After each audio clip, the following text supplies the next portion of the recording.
नमस्कार माझ्या कुंभ राशीच्या भावांनो आणि बहिणींनो, तुमची रास कुंभ आहे का किंवा तुमच्या नात्यांमधील रास कुणाची कुंभ आहे का? तर हा व्हिडिओ खास आणि खास तुमच्यासाठी आहे. आणि पहिलं मला तुमच्या सर्वांचे आभार मानायचे आहे. आभार कशासाठी? तर काही गेल्या वर्षात तुम्ही जे सहन केले, ज्या नरक यात्रा तुम्ही सहन केल्यात, भोगल्या आहात, त्या करायला प्रचंड काळजीची गरज असते. आजचा हा व्हिडिओ फक्त एक भविष्य नाही, तर तुमच्या डोळ्यातील अश्रू पुसणारा भगवंताचा एक संदेश आहे.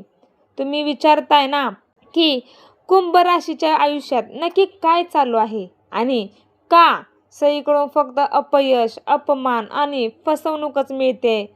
अगदी रक्ताची माणसंही पाठीत खंजीर खुपसून निघून गेली आहेत आणि एका पैशासाठी, मानसिक शांततेसाठी तुम्ही रात्री रडला आहात. पण आता रडणं बंद करा, कारण 9 ऑगस्ट 2026 म्हणजेच श्रावण महिन्यातील ही पावन कामिका एकादशी तुमच्या आयुष्याला असा काही कलाटणी देणार आहे, ज्याची तुम्ही स्वप्नातही कल्पना केली नसेल. या एकादशीच्या आधी तुमच्या आयुष्यात काही मोठे संकेत मिळतील आणि एक महासंकट तुमच्या डोक्यावरून टळणार आहे. हा व्हिडिओ शेवटपर्यंत पहा, कारण आज तुमच्या आयुष्यातील एक मोठ्या काळ्या पर्वाचा अंत होणार आहे. मित्रांनो, कामिका एकादशीच्या अगदी 2 ते 3 दिवस आधी तुमच्या आयुष्यात काही विचित्र आणि मोठे बदल घडतील. निसर्ग स्वतः श्रीहरी तुम्हाला संकेत देणार आहे की आता तुमचं दुःख संपले. या काळात घरात अचानक भांडण होणे किंवा कामात शेवटच्या क्षणी अडथळा येणे असे अनुभव येऊ शकतात. पण घाबरू नका, कारण हा संकटाचा शेवटचा घाव असून तो निघून जाण्यापूर्वीची धडपड आहे. तुम्हाला रात्री अचानक 2 ते 4 या ब्रह्ममुहूर्तात जाग येऊ शकते आणि काहीशी अस्वस्थता जाणवू शकते. याचा आध्यात्मिक अर्थ असा आहे की तुमच्यातील नकारात्मक ऊर्जा बाहेर पडून तुमच्या शरीरात दैवी शक्ती प्रवेश करत आहे. निसर्गाकडून तुम्हाला स्वप्नात पाण्याचे झरे, विष्णू मंदिर किंवा काळी गाय दिसू शकते, ज्याचा अर्थ 7.5चा प्रभाव संपून लक्ष्मीनारायणाची कृपा सुरू झाली आहे असा होतो. शारीरिक पातळीवर डाव्या डोळ्याचे किंवा हाताचे अचानक स्फुरण पाहून तुम्हाला हलके वाटू शकते आणि अनेक वर्षापासून साचलेला मानसिक ताण आता शरीरातून मुक्त होईल. कुंभ राशीच्या लोकांनो, तुमच्या मनात प्रश्न आहे की एकादशीच्या आधी कोणता मोठा काळ निघून जाणार आहे. तर कान देऊन ऐका की तुमच्या कर्माचा हिशोब घेणारा आणि तुम्हाला अतोनात छळणारा शनिदेवाच्या 7.5चा अत्यंत क्रूर आणि कठीण टप्पा आता समाप्त होत आहे.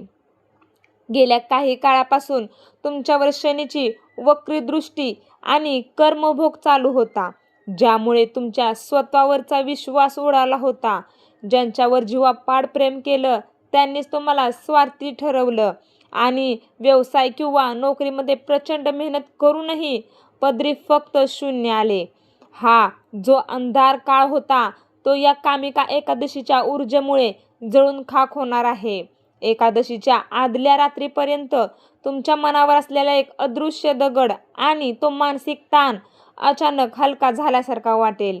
तसेच तुमच्या आयुष्यातील कोर्ट कचेरीची जुनी प्रकरणे, आजारपण आणि कर्जाचा जो डोंगर होता तो काळ आता कायमचा मागे सुटणार आहे. आता आपण बोलूया नव्या पहाटेबद्दल, कारण 9 ऑगस्ट 2026 या कामिका एकादशीच्या सूर्योदयापासून कुंभ राशीसाठी राजयोग सुरू होत आहे. ज्योतिषशास्त्रानुसार श्रावण महिन्यातील या एकादशीला विष्णुपूजेमुळे तुमच्या कुंडलीतील सर्व दोष धुवून निघतील. आर्थिक आघाडीवर मोठी क्रांती होऊन नोकरीत जे अडथळे होते ते दूर होतील. नवीन उत्पन्नाचे मार्ग मोकळे होतील आणि अडकलेले धन किंवा जुनी प्रॉपर्टी विकली जाऊन अचानक मोठा धनलाभ होण्याचे योग आहेत. नात्यांमधील दुरावा संपणार असून ज्या लोकांनी तुम्हाला सोडून दिलं होतं त्यांना त्यांच्या चुकीची जाणीव होईल आणि समाजात व कुटुंबात तुमचे हरवलेले स्थान व तुमचा मान सन्मान दुप्पट होऊन परत येईल. तुम्हाला मानसिक शांती आणि उत्तम आरोग्य लाभेल.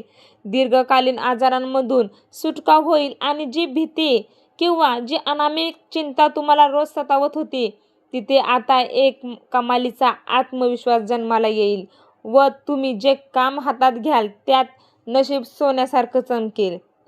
शेवटी माझ्या कुंभ राशीच्या भावांनो आणि बहिणींनो, मी तुम्हाला एकच सांगेन की भगवंताच्या घरी उशीर आहे पण अंधेर नाही.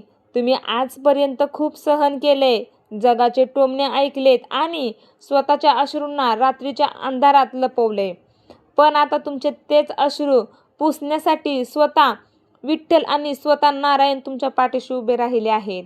या कामिका एकादशीला विष्णूचरणी नतमस्तक व्हा. मनात कोणताही राग न ठेवता सगळ्यांना माफ करा आणि एका नव्या आयुष्याची सुरुवात करा. हा विधाता तुमच्या पदरात एवढं सुख टाकणार आहे की तुमचे हात कमी पडतील, पण देवाचे देणे संपणार नाही.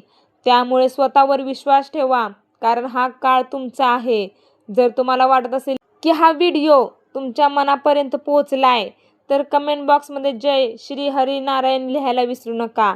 व्हिडिओला लाईक करा आणि आपल्या कुंभ राशीच्या जवळच्या मित्रांना शेअर करून त्यांनाही धीर द्या. धन्यवाद. जय हिंद, जय महाराष्ट्र. आणि जाता जाता कमेंट बॉक्समध्ये छान असतं श्री स्वामी समर्थ नक्की कमेंट करून जावा.